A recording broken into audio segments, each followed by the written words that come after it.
We experienced Mr. Trump before.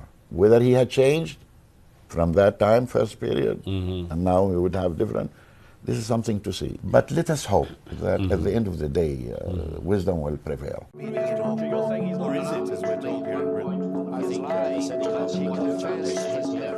Thank you, Your Excellency. It's my great honor to meet you and chat with you like this. Do you have a view on what will be the impact of Trump? We experienced Mr. Trump before. Mr. Trump is clear. He doesn't want really to maneuver too much. What is in his mind, he had said it. And he said, well, Israel seems to be small in size. So what does it mean? It means that it can expand, no problem for it. And he did it when he was president by that time, when he had accepted the annexation of Israel of many of its settlements, including he moved the embassy into Jerusalem, which nobody had done before. He closed our diplomatic office in Washington, which was a bad sign that he doesn't want to include us in anything. I mean, and he annexed also Golan Heights and accepted that. So this is a guy who is really calculating on his constituent. Unfortunately, we know Trump. I mean, whether he had changed from that time, first period, and now we would have different, this is something to see. Well, for Democrats, we know. I mean, they keep playing. They would like all the time, you know, playing and maneuvering. And they talk still about two-state solution at a time when they are endorsing every practice Israel is doing. So when you listen to them, you feel something nice. When you see what they are endorsing of Israeli, you know, politics, it's difficult really. They seem to talk the talk, but walk the walk differently. Exactly. That's why that's a high level of double standard and many hypocrisy. People do not trust the foreign policy of the Republicans. Although, if you have to still have to select, you still, you know, maybe think that Democratic president and Democratic administration still you can work and give and take with. Mr. Trump, from his style of doing things, doesn't seem to be very flexible in changing policies, you know, because he doesn't belong to the what we call the deep state, and he doesn't listen sometimes to the people really. He is nationalistic. He favors only United States, and he will do everything to empower the United States, regardless of the closest allies of himself. That's unpredictable, and to work with unpredictable, it could be good and it could be bad at the same time. So let us see. Let us see. Allow me to ask you another question. Are you worried that Israel will strike against Iran very soon? No. Ferociously, with all the possibilities? Not all the way. Okay. Not all the way. Not all the way. Not all the way to the hilt. Not all the way. No. It's at the end of the day, who judged that? It's the United States. It's not Israel. Israel is not free to do it, even if they are capable to do it. But they lack the capacity, in my opinion, to go for the nuclear, you know, targets in Iran. They cannot do it without real participation from the United States. Yes. I'm not expert in the military, but this is at least what I keep hearing from experts on the field. Besides, also, for the United States to destabilize a country like Iran, that's will be a huge problem, not for the United States, but for the whole world. Imagine the crisis in energy. Imagine Iran itself is an association of too many ethnic groups, whether it is Arabs, whether it is Kurds, whether it's Azerbaijanis, whether... I mean, that would be a huge disaster for the whole region, not our region, but even beyond up to China. The implication of this will be an earthquake, which could be a disaster for the whole world. Actually. So you still hope that sanity eventually will prevail in Israel as well as in the United States? Yeah, the implication will be huge, even to our region. I mean, imagine, if the Iranians would like to react, where they will hit. What's the targets that they can reach? Definitely they will not reach Washington. They don't have the capacity to reach that. So our region will be in big trouble, and that's we are working hard to rebuild already. Our brothers in Saudi Arabia and the Gulf countries, they are working towards development, stabilizing. Absolutely. So what we are all in need is peace, not another war. Absolutely. Peace. peace. rather than Look war. what wars have done to our region. Yes. This region is so rich with natural resources, so rich with human resources. You're right. Which they are now, some of them are migrating even up to Europe. We don't need to immigrate. I mean, we need to work hard. So the war is not the good recipe. It's not even a recipe by itself. All what should be working is stabilizing our region. The Iranians want that. The Turkish wants that. Israel needs, number one, who needs peace in the Middle East is Israel itself. You're right. And the rest of us. Absolutely. And rest of us.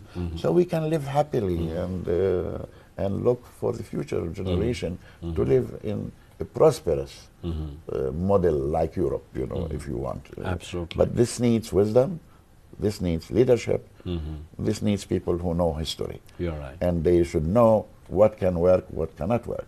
What is it that will not work?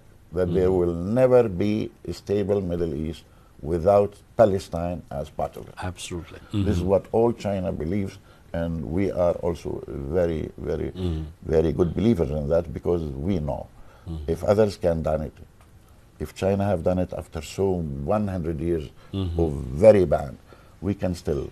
What we need is assertive leadership like Mr. Mahmoud Abbas and the PLO, with all Palestinians, components in it.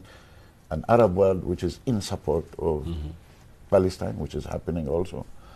Friendly countries around the whole world, which they are countless. Very few who do not understand us and support us. And you need also, of course, a good ally like China who will stand with us all the way. Absolutely. Ambassador, right now, as we speak, the war continues in Gaza, killing tens of thousands of innocent people, war crimes being committed, atrocities being committed. And then there is war against Lebanon, against Syria, against Yemen, and the war also between Israel and Iran, and so many other very turbulent things in the Middle East. What is your personal view about where this whole situation is going? Whether peace can be restored, or war will escalate or even get out of control? Well, my dear friend, this is what we call the $25 million question, to tell you frankly. For one good reason, in my opinion. Israel is just an ordinary country if we have to take it as it is. Unfortunately, it's not. We see Israel, and now it's clear even, that Israel is part from United States. It's another state within the United States. Because when we see all these, military build-up, bringing fleets, offering THAAD missiles, giving them from A to Z, plus money, plus everything, we are not confronting Israel in reality. So now the question is not what Israel is doing.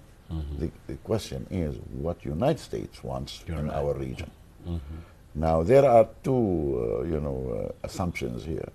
I cannot guess for sure, but we keep all observing, including yourself, what's the real intention of the United States. There are two theories here. One, they say, we don't need the Middle East. Why we need Middle East? We have everything. Texas can produce oil more than the Saudi Arabia or anywhere. So they are self-sufficient as far concerns energy. They don't need Middle East, actually. It's becoming a burden for them. So this is one theory, and let's focus on China, because that's where our real confrontation. Maybe in this case we might need Iran. So let's play with Iran and keep it within our camping.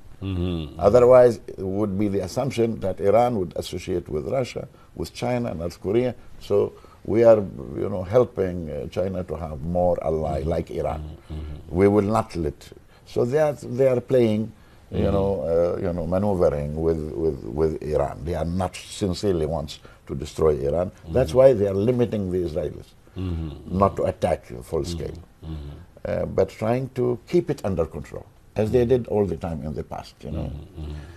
So this is one theory. The second theory, no, let's redesign the whole Middle East. That is the line where Netanyahu is advocating.